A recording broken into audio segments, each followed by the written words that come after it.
मुझे जिस जेल में रखा गया है वहाँ पे लोटे नहीं है, और मैंने उनसे पूछा लोटे कहाँ, तो कहते लोटे सारे असम्बली में चले गए। देखें जी, हमेशा ढाबों से खाया है, फट्टों से खाया है, घर से जब खाया आराम खाया है। देखिए मैंने खान साहब को बड़ा कहा, खान साहब मैंने आपका कितना साथ दिया है, मैं अपने बाल रंगीन करके आती हूँ ताकि दूर से कैमरामैन को पता चल जाए कि शीरी आपी वहाँ खड़ी है। वो जो है मैंने जो है वो जो पिंडी का शैतान है उसके बारे में जो है जो बात की थी कि मैंने इस बंदे को जो है अपनी मूंछों के साथ पकड़ के बांधना जो है, हजरत ग्रामी 73 के आइन के तनाजुर में हमने खान साहब को जफा डाल लिया है। वो जो है कोई शर्म होती है, कोई यहाँ होती है, वो जो है ट्रैक्टर ट्राली जो है। हमने कौम से वायदा किया था कि हम कौम को खपाएंगे। मैंने कहा था पाकिस्तान खपे खपे खपे, पूरी कौम खप गई है। तो स्कूल टाइम से ही मुझे शौक था जी ये काम करने का। जाते हुए लोगों को छेड़ता शुरू हो जाना।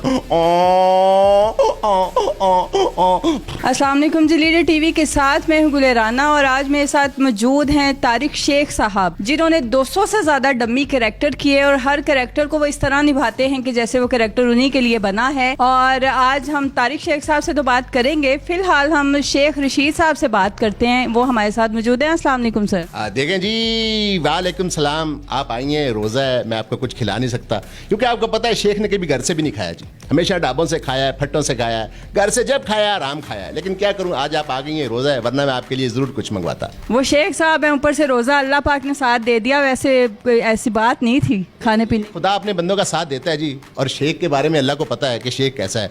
और सुनाए, आप ठीक है जी? अल्लाह का शुक्र। मुझे ये बताएं शेख साहब, आप तारिक शेख साहब भी हैं और शेख रशीद साहब भी हैं, तो पहले तारिक शेख से बात करते हैं कि आपने ये कब से शुरू किया डमी कैरेक्टर्स? देखिए जी, मैं डमी तो मैंने लाहौर में आके शुरू की। इससे पहले मैं अपने गांव में था, स्कूल में पढ़ता था, तो स्कूल टाइम से ही मुझे शौक़ था जी ये काम करने का। तो बच्चों के साथ मैं कौमी तराना भी पढ़ता था। उसके बाद मैं नकलें करता था जी। मुझे कभी डॉगी मिल गया, मैंने उसकी नकल की, डंकी मिल गया, उसकी नकल की।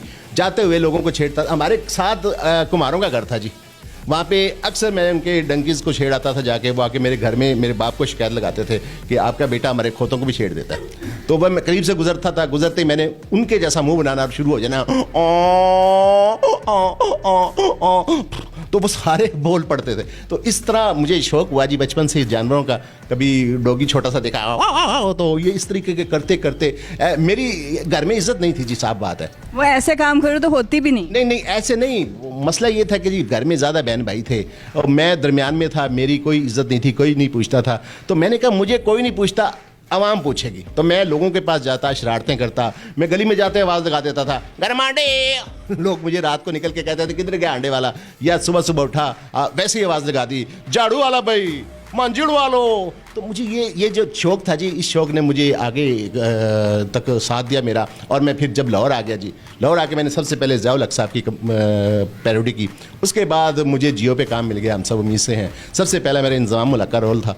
इंज़माम बनने के बाद फिर मैंने पीछे मुड़ के नहीं देखा। अल्लाह का शुक्र है, अब तक 200 से ज़्यादा लोगों के करैक्टर कर चुका हूँ जी। और अब घर में इज्जत है जी माशाल्लाह। अब तो लोग बड़े फ़ख्र से कहते हैं जी देखें सरदार दा मुंडा की बन गया। सब कहते हैं जी शेख साहब ने कमाल कर दिया है। अब तो शहर में जाता हूँ, लोग हाथों में उठाते हैं। घर भी इज़्ज़त है, घर के बाहर भी इज़्ज़त है जी। बस इज्जत और ज़िल्लत जो है रब की ज़ात देती है। और शेख साहब ये बताएं कि आप जेल में थे। माशाल्लाह जी, बड़ा अच्छा माहौल था जी। जेल क्या ससुराल था। बड़ी वहाँ पे मेरी छितर परेड होती थी। मेरा मतलब कहने क्या जी, सुबह भी चपली कबाब और शाम को भी चपली कबाब। फिर मेरे पर तरस आया जी, मुझे उन्होंने मक्का भेज दिया। यकीन करें मैं मक्का गया हूँ, मैंने उम्रा किया है। वहाँ जब मैं पत्थर मारने गया हूँ शैतान को, लोग शैतान को पत्थर मार रहे थे, कुछ मुझे भी मार रहे थे। मैंने कहा मैंने क्या किया है, मुझे पत्थर क्यों मार रहे हैं? कहते हैं जी आप भी शैतान के भाई हैं। आपने कभी सियासत में किसी का साथ नहीं दिया, इनडायरेक्टली आपने सिर्फ एक पार्टी को सपोर्ट किया और बाद में कह दिया नहीं जी मेरी तो अपनी पार्टी है। आपको किसने कहा जी मैंने सपोर्ट नहीं किया? देखें मियाँ साहब के साथ मेरा बड़ा प्यार था, आपको पता है। मैं मियाँ साहब के साथ भी रहा हूँ, मैं मुशर्रफ के साथ भी रहा हूँ। मैं तो वो बंदा हूँ जी जेड़ा जीते ओदे नाल। आपको पता है मैंने हर पार्टी में रहा हूँ, लेकिन खान के साथ मेरी सच्ची मोहब्बत है जी। मैंने कहा जी खान साहब दुनिया इधर से उधर हो जाए, सोच लें दोबारा कैदी नंबर 804 के साथ वाला कमरा मिल जाना है आपको। देखिए मैं तो कहता हूँ जी कैदी नंबर 804 जो है वो ईद पे बाहर होगा इंशाल्लाह आवाम के देखें खान जो है वो कौम की आवाज़ है और उन्हें बाहर आना है और शेख ने मरते दम तक उसका साथ देना जी, चाहे कुछ भी हो जाए, चाहे मुझे कुछ कर दें, शेख ने साथ नहीं छोड़ना जी। शेख साहब आपने शादी क्यों नहीं की? देखें हज़ारों ख्वाहिशें ऐसी कि हर ख्वाहिश पे दम निकले। मेरी बड़ी ख्वाहिश थी कि कोई अच्छा सा जीवन साथी मिल जाए, लेकिन बिलो रानी नहीं मान रही। मैंने जरदारी साहब को कहा इसके हाथ पीले कर दो, वो कहते हैं जी इसका पता ही नहीं है जिसकी बारात आएगी या जाएगी।